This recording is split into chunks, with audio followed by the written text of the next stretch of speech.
Yo soy la profesora doctora Marta Cabrera Cubilla, soy profesora de la Facultad de Ciencias Médicas. Creo que es muy importante que hagamos este pequeño esfuerzo de tal manera que aquellas personas interesadas en el tema que estamos atravesando en la facultad, me interesaría muchísimo que esto llegue sobre todo a los jóvenes, a los estudiantes de la Facultad de Ciencias Médicas. Por tanto, yo quiero hacerles una breve reseña de la historia para que puedan comprender mejor qué es lo que realmente está ocurriendo con nosotros, conmigo y con mi esposo, el profesor Dr. Carlos Arbo. En agosto del año 2011 se elige al nuevo decano de la Facultad de Ciencias Médicas, al decano que debía reemplazar al doctor Aníbal Filártiga. En aquella oportunidad, el gremio de docentes de la facultad habíamos seleccionado como candidato, como nuestro candidato a decano, al profesor doctor Jorge Tadeo Jiménez. Presentamos esta candidatura a los estudiantes de medicina en su asamblea y también ellos decidieron apoyar esta candidatura, lo cual significaba que teníamos prácticamente resuelto el problema de los votos porque eran mayoría. Ese triste día ocurrió que los estudiantes de medicina no cumplieron con el mandato de la asamblea de su gremio y votaron por el candidato Aníbal Pérez Mancini. No sé si recordarán todos que en aquel momento los estudiantes de medicina entraron en un paro, en una huelga que duró más de un mes. Fue un momento crítico para la Facultad de Medicina. En aquella misma oportunidad aparece ya una de las personas que va a empezar a tener trascendencia en este tema, que es el doctor Ariel Fretes, que fue el encargado de prácticamente sacar a estos estudiantes que estaban enclaustrados, a estos tres representantes de los estudiantes, estos consejeros estudiantiles que fueron sacados por la parte de atrás de la facultad y llevados porque los compañeros los tenían ahí acorralados por no haber cumplido con esto. Este fue el primer problema que aconteció. A partir de ese momento se formaron, podríamos decir, dos grupos de profesores que disentíamos en algunos aspectos de cómo debería marchar la Facultad de Ciencias Médicas. A fines del año 2012 estábamos todos preparándonos para trasladarnos al nuevo Hospital de Clínicas de San Lorenzo.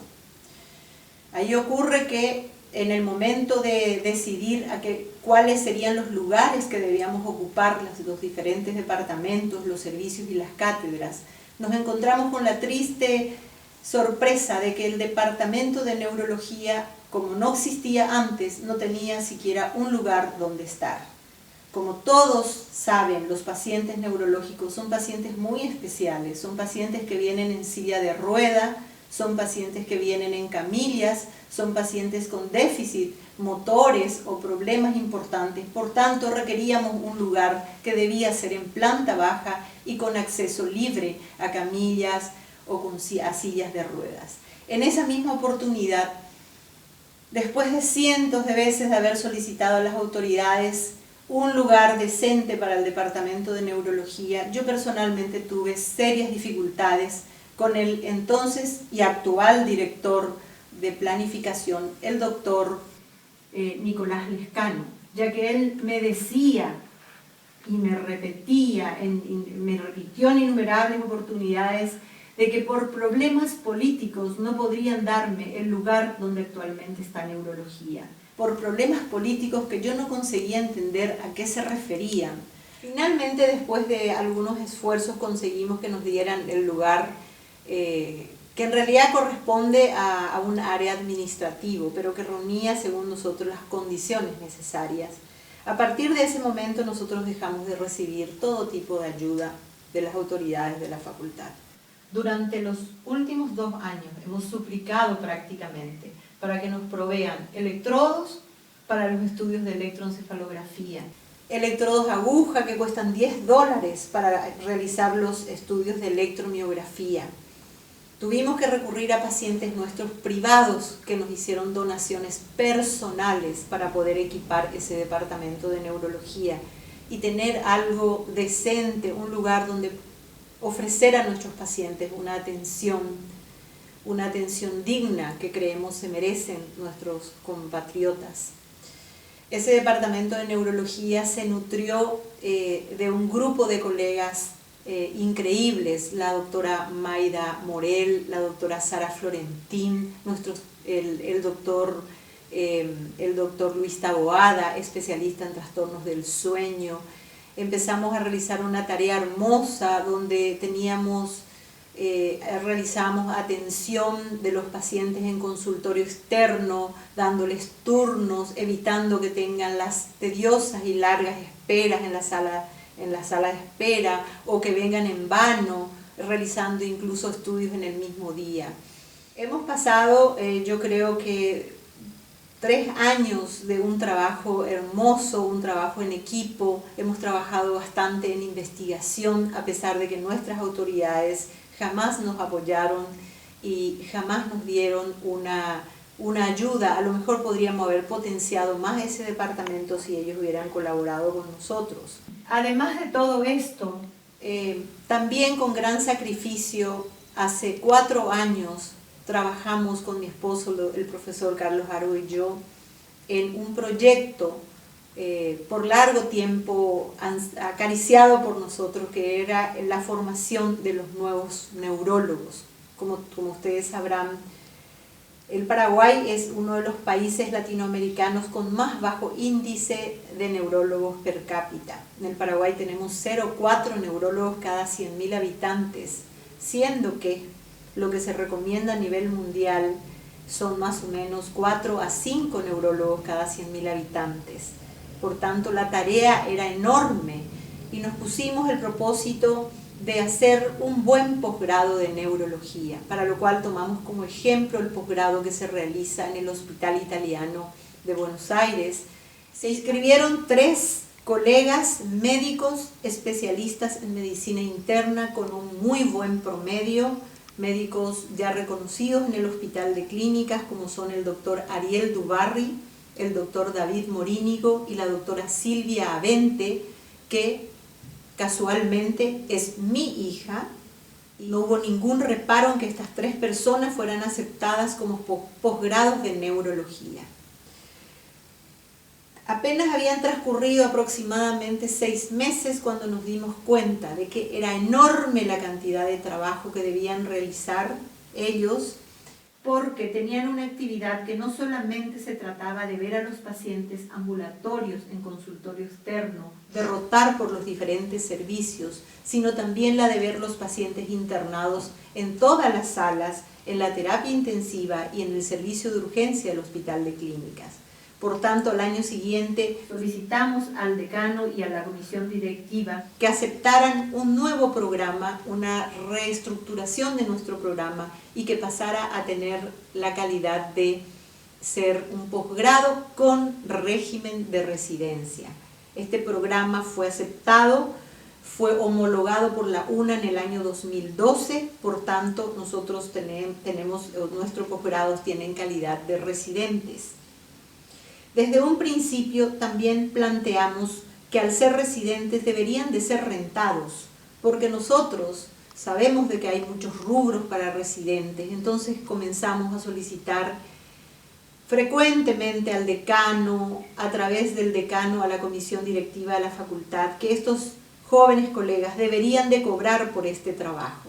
Lo que pudimos conseguir fueron unos contratos que más o menos les pagaban de 2.500.000 o 2.600.000 mensuales. Llamativamente, en el mes de febrero del año 2013, nos dimos cuenta de que habían por lo menos 25 profesores nuevos, o sea, colegas que estaban presentando sus tesis para concursar como profesores.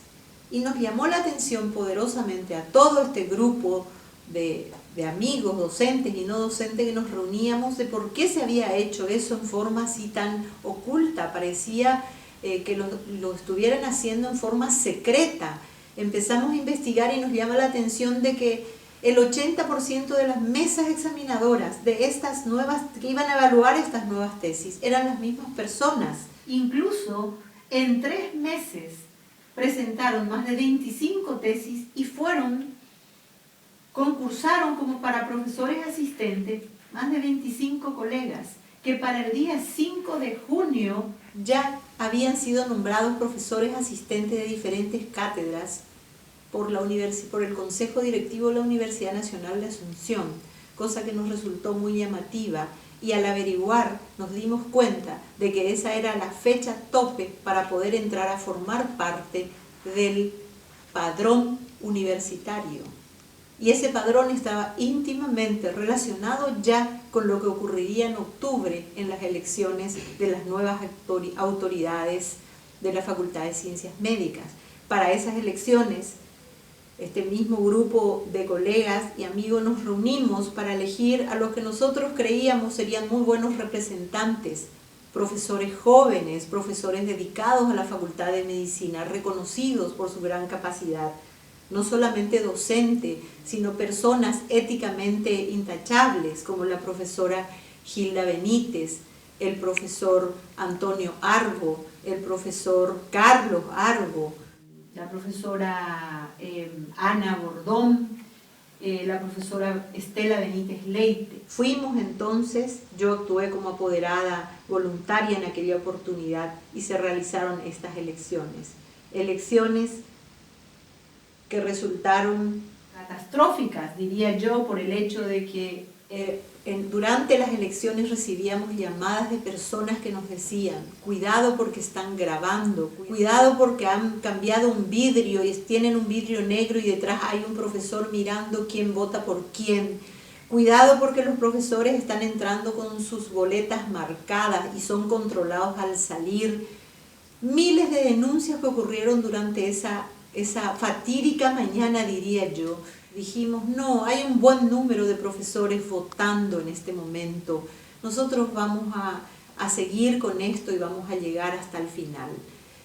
Llegamos a las 4:30 de la tarde aproximadamente, está finalizando el escrutinio. Y me ocurre una de las cosas más tristes que yo le cuento a la gente y espero que, hasta hoy estoy esperando, que el decano o alguien del consejo directivo o algunos profesores se acerquen a mí y me digan: Marta, siento mucho lo que te ocurrió, porque realmente es una de las cosas que más me ha dolido, porque a la salida de esas elecciones yo dije, si ahora, porque habíamos perdido y habíamos perdido por un margen importante, si ahora me ponen a orinar, disculpen el término, pero me ponen a orinar en un baño público, no quiero saber lo que será de mí. El doctor Jaime Ibarrola, a viva voz, me gritó: ponete pañal, profe, porque a la calle te vas a ir, a la calle te vas a ir, y repitió varias veces. Esa es una de las anécdotas más tristes que yo pasé en la Facultad de Ciencias Médicas, donde estoy hace más de 20 años, donde enseñé mal o bien a un montón de jóvenes. Jamás pensé que yo iba a recibir semejante ofensa y sobre todo jamás pensé que ninguno de mis colegas se acercarían a mí a decirme: sentimos mucho que hayas sido agraviada como mujer, como madre, como docente. Realmente me siento muy dolida por esa situación. Entre los meses de diciembre del 2013 y enero del 2014, en el diario ABC Color comienzan a salir unas denuncias sobre la Facultad de Ciencias Médicas, sobre el mal estado del edificio, sobre el mantenimiento de los baños, sobre la falta de camas, de insumos. Incluso llamativamente, al día siguiente de estas denuncias aparecen en el Hospital de Clínicas más de 200 camas nuevas, aparecen los insumos, aparecen los antibióticos, los guantes que faltaban. A raíz de esto formamos un grupo de médicos que llegamos a firmar 73 médicos, entre docentes escalafonados y no escalafonados, una nota solicitando al señor decano nos informe sobre estos temas. Puntualmente le planteamos todo lo que en el diario ABC salía publicado, por qué ocurría eso, cómo se hacía. Le pedimos en síntesis un poco de transparencia de la gestión. ¿Cuál fue la respuesta que recibimos a esto? El señor decano, como respuesta, organizó una reunión en el 5º piso del nuevo hospital de clínicas, que el mismo diario ABC vuelve a publicar porque fue muy llamativo, y en el mismo diario ABC sale publicado de que esto se transformó en un mitin político, ya que el señor decano invitó a todos los funcionarios administrativos, incluso algunos de ellos confesaron que fueron arreados y que debían participar en esa reunión.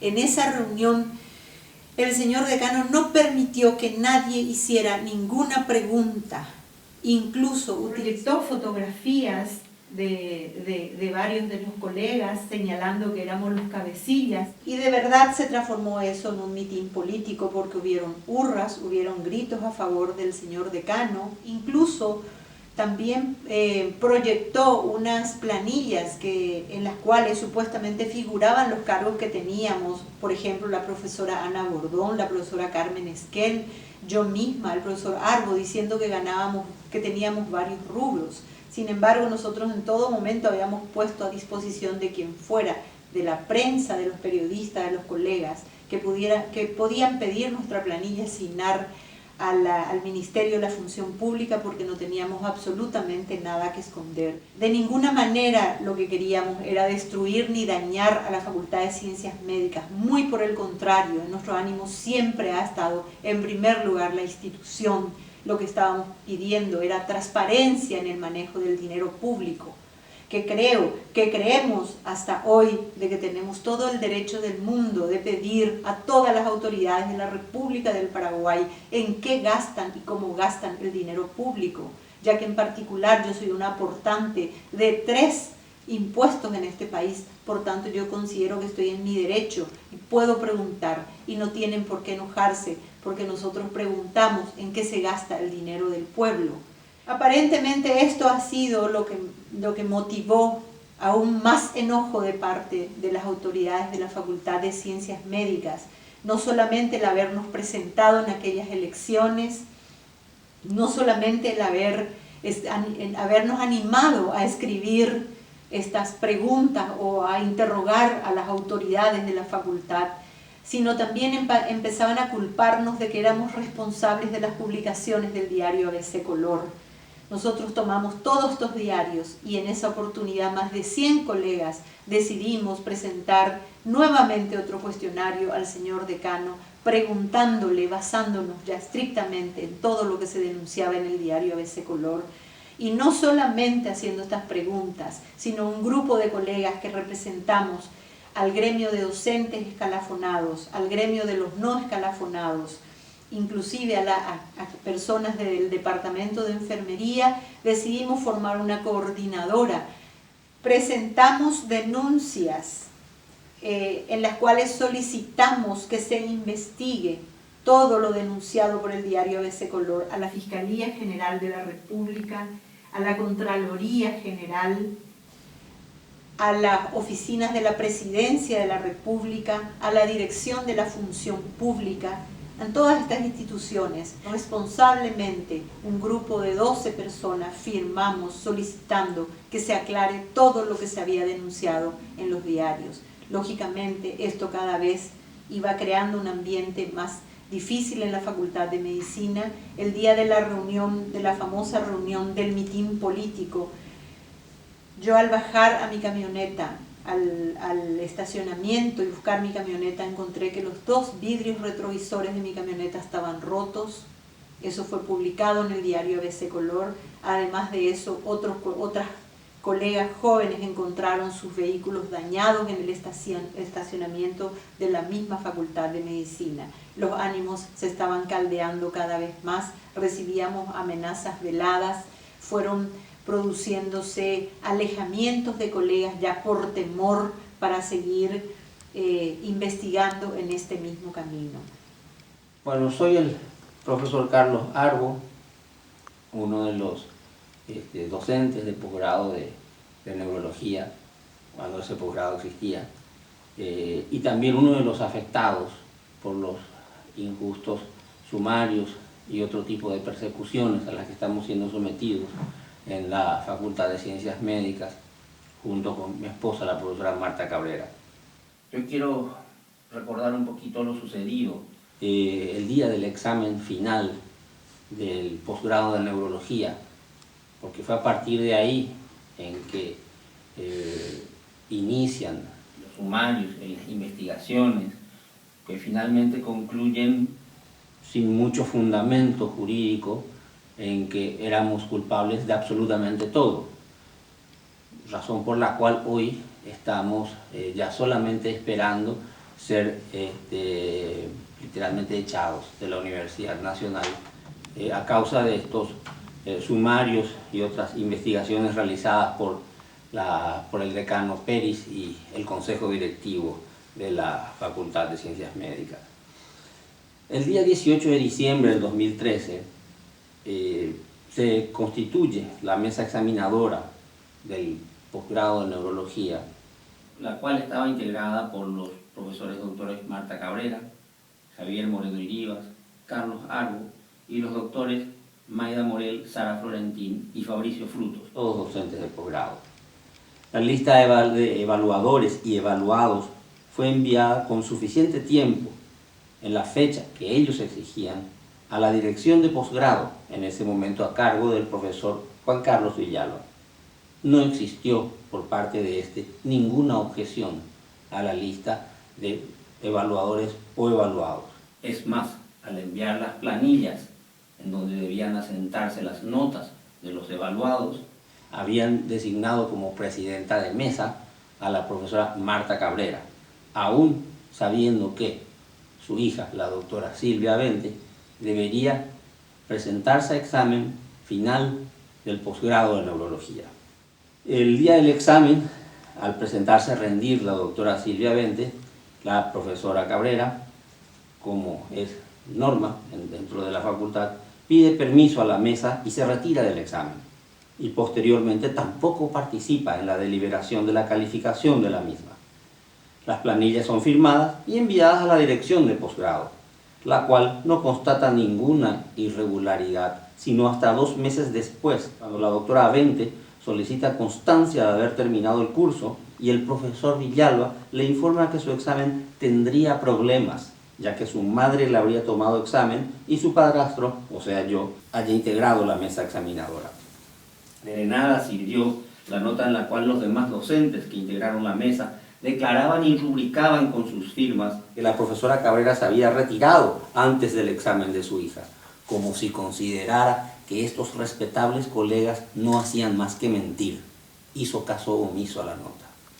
En cuanto a mi presencia, la explicación puede ser encontrada en el reglamento de la Facultad de Ciencias Médicas, reglamento que imagino debe conocer también el profesor Villalba, y que en el capítulo 3, Pruebas de Evaluación, artículo 87, dice claramente que la mesa deberá estar integrada por al menos un profesor de la materia y un profesor de la materia o asignatura afín, teniendo en cuenta que ante la ausencia de la profesora Cabrera, los 2 únicos docentes escalafonados que quedábamos éramos el profesor Moreno y yo. De haberme inhibido de ese examen, la mesa se hubiese tenido que declarar nula. En cuanto a mi persona, aclaro que me encontraba inscrito en nuestro posgrado, ya que mi diploma de neurólogo es francés, y en la época de mi llegada al país, la figura de homologación en la Universidad Nacional de Asunción no estaba suficientemente clara. El obtener el diploma paraguayo no sería sino una forma de homologar mi título extranjero original.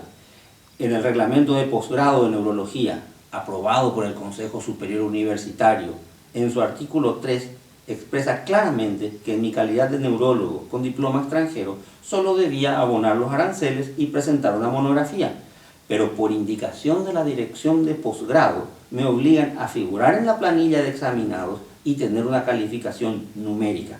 De hecho, ese examen nunca existió. Por común acuerdo de los colegas examinadores, me pusieron una calificación numérica basada más en criterios de desempeño profesional. De hecho, existen muchos colegas profesores en mi misma condición, los cuales, al no poder homologar sus diplomas originales, se inscribieron en sus propios posgrados, obteniendo de la misma manera que yo el diploma paraguayo.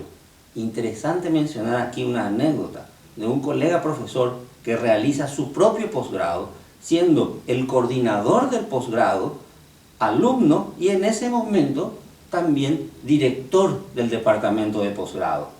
Jamás se planteó ningún problema por eso. Entonces la gran pregunta que queda flotando es, ¿por qué lo que está bien para otros, entonces está mal para mí? Desde mi punto de vista, muy incoherente. Otro gran error que se nos señala es que la profesora Cabrera firmó las planillas de examen. Pero entonces, ¿quién debió haberlo hecho? No hay que olvidar que fue el departamento de posgrado el que la nombró presidenta de la mesa. Entonces, ¿cuál era la otra manera? ¿Cuál era el plan B en ese caso?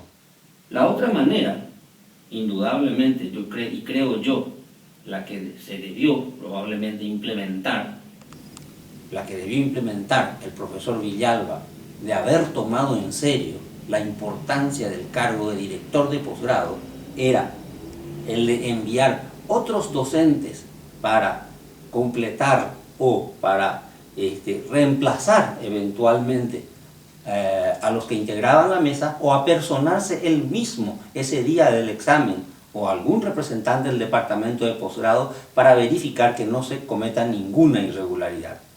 Pero él no hizo absolutamente nada de eso. Se percata de que el tal error existió 2 meses después del examen. Quiero saber yo, ¿dónde está entonces la responsabilidad del profesor Villalba como jefe del departamento de posgrado, como director de posgrado, en que debió haber velado por el buen cumplimiento del reglamento de la facultad y del reglamento de posgrado? ¿Dónde está su responsabilidad en todo esto? Pero a él jamás se lo responsabilizó, ni se le preguntó absolutamente nada. Toda la culpa era nuestra. De ética. El dictamen es absolutamente nulo, ya que 2 de sus integrantes, los profesores Ariel Fretes y Julio Torales, se encontraban en un franco conflicto de intereses con nosotros, ya que formaban parte del recientemente creado por resolución del decano Departamento de Neurociencias, destinado por supuesto a reemplazar al nuestro, el ya funcionante Departamento de Neurología. De nada sirvieron las recusaciones presentadas contra estas personas. Para el decano y el consejo directivo, el tal conflicto de intereses no existía. Por supuesto, no pensarán que el dictamen fue favorable, así como el sumario en que muchos de nuestros derechos fueron violados y pisoteados, por supuesto, también nos encontraron culpables. Por otro lado, me gustaría mucho también contarles que en este momento la Comisión Directiva de la Facultad de Ciencias Médicas y el decano han sacado una resolución en la cual hemos sido apartados, la profesora Carmen Esquel de Duarte, el profesor Carlos Arbo Oce de Morvil y la profesora Marta Cabrera Cubilla. Hemos sido destituidos de todos nuestros cargos.